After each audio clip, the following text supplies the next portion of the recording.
Megan, it started with a tweet by Mayor Hal Marks regarding the death of George Floyd, the man seen struggling to breathe as a police officer kneels on his neck and then dies. The Board of Aldermen tonight requested Marks' resignation.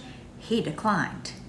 The Board of Aldermen in Petal called a special meeting Thursday night condemning comments made by Mayor Hal Marks and calling on him to resign. The Board of Aldermen feels that he is out of touch with the citizens and unfit to continue in his capacity as mayor. In a tweet this week, Marks offered his opinion on the death of George Floyd in Minneapolis, a black man who died after a white officer is seen on camera kneeling on his neck. Marks saying he didn't see anything unreasonable and claiming Floyd likely died of an overdose or a heart attack. Critics are calling Marks racist.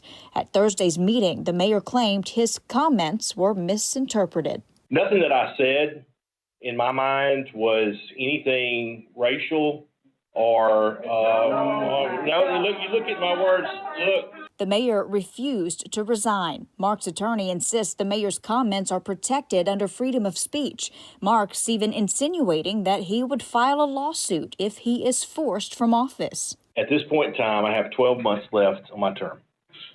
You're going to risk spending countless thousands of dollars in court and then possibly pay my legal fees to try to make a point. Citizens who spoke at the meeting all called for the mayor to change his mind and leave office. If you want to leave any legacy now, the best thing you do is step down and teach kids how to apologize and walk away from something with dignity.